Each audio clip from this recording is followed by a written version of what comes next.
Oh, happy tryptophan recovery day. Um, Shock bites. Haven't been on a little while.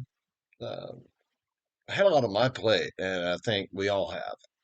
But I want to say happy Thanksgiving to all the folks here in the good old US of A. A lot of things are on my mind, and uh, probably one of the most concerning things on people's minds today is the elections, which are obnoxiously bad right now. And not that Republicans are doing bad things. Although you've got Mitch the bitch and who's the clown boy in the house? Can't think of his name. Meadows, maybe? No, not him. Whatever. Um, but the electoral process, right?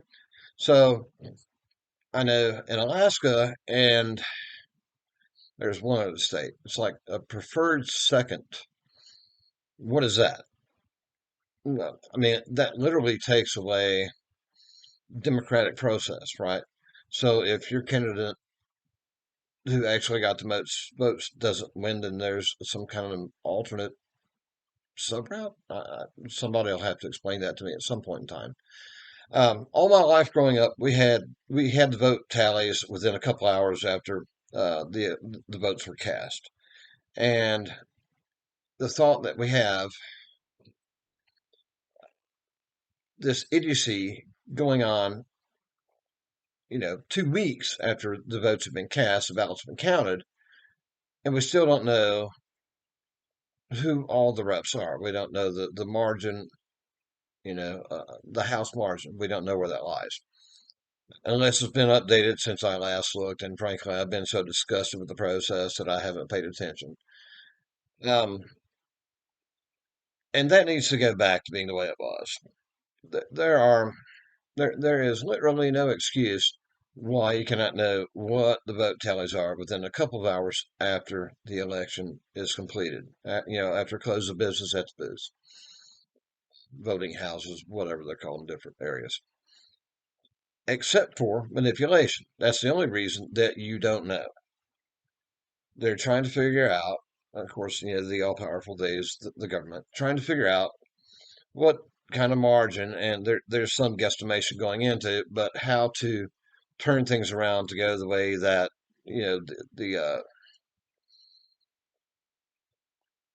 that the establishment wants things to go. And when you talk about the establishment, you're talking about toads like McConnell, Lindsey Graham, Mitt Romney, and I'm sure that I believe those are all in the Senate, but I'm sure that the House has the same kind of people. You've got Pelosi, and you've got you got this idiot out of Knoxville, not Knoxville, I'm sorry, Memphis, Tennessee, and these are all old guard, and they're on both sides of the coin, right? You've got both Republicans and Democrats that think this same way.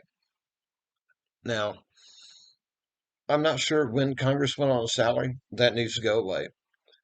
If you'll actually look up the Constitution, and I'm not going to go to it right now, but it actually requires that Congress, be in session 2 or 3 times a year, and I'm not certain what that number is. But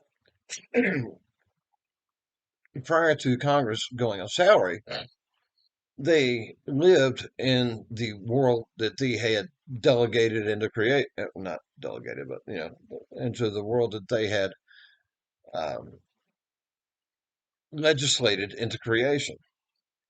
And that's not the case. The last thing that the founders had in mind, the founders who, by the way, unanimously agreed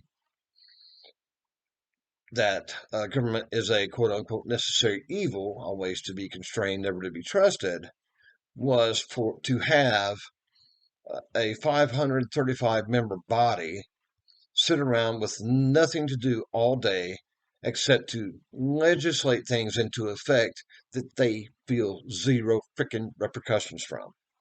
That was not it, Chief. So we have to force that. And I'd be intrigued to know how we can force that onto the ballot. We need to force Congress off a salary. We need to force Congress to go strictly by the Constitution. They must meet, a mandatory of X amount of times yearly. But I want to literally physically restrain them from being able to legislate at any time, and that means the creation of a bill. They're not even allowed to pick up a pen, start up a Word document unless they're actually in Washington, and we're going to frame those specific dates, except in case of national emergency, and that national emergency will be framed as only if this country is under direct attack. Other than that, stay your ass home. Take care of business. Do things. Live in the environment that you have legislated into creation.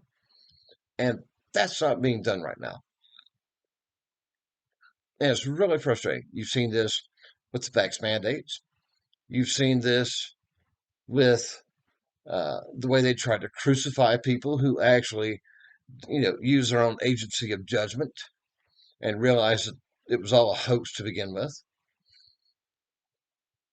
And they ostracize them. They tried to separate them from society. They tried to demonize us. I'm one of those. I said, hell no with your vax, ever. And that's just by doing my own research. I'm not a doctor or anything along those lines. I'm a guy who can get from A to B really fast. And I'm not a medical person. I'm a very mechanical person. And part of that is what actually scared the living hell out of me, was seeing how the vax actually worked. At that point, I was an automatic no, and I uh, raised red flags, talked to everybody I knew, said, please, please, please do not take this. This will fuck you up permanently if you actually get the stuff that is the vax and you are not a part of the 50% placebo group.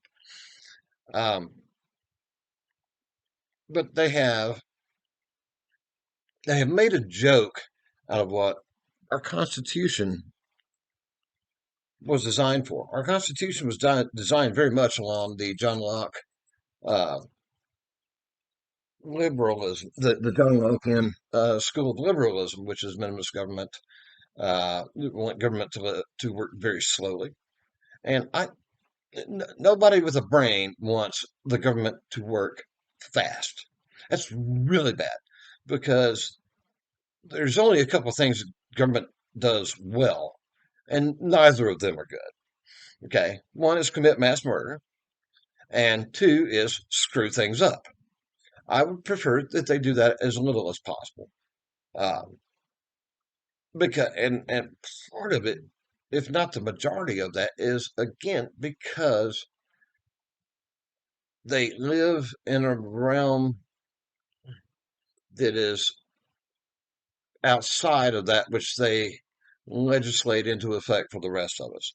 None of the rules that apply to you and I apply to Congress, not when they're, especially not when they're in session. And I would want an amendment to be written that takes that out. Above all times, you must be held accountable, especially when you're in session. When you are given and it's not power, and I think people separate, or misunderstand the separation between power and authority, right? So you're given the authority to make changes in my life. I want your ass held accountable at all times, especially when you're putting pen to paper and signing something into law that affects my life.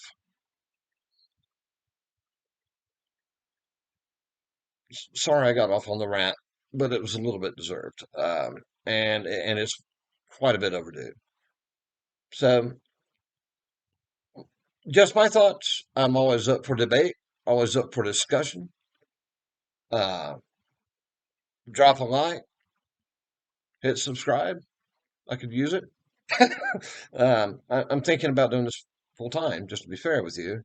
And I'd like to be able to do that. And I'd love to be able to engage in discussion with people, and I don't want it to be an echo chamber because that's literally the worst thing.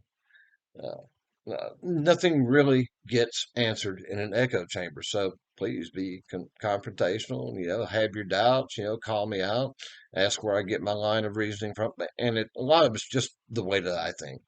But listen, love you guys. We'll love you all, guys and gals alike, obviously. And have a blessed day.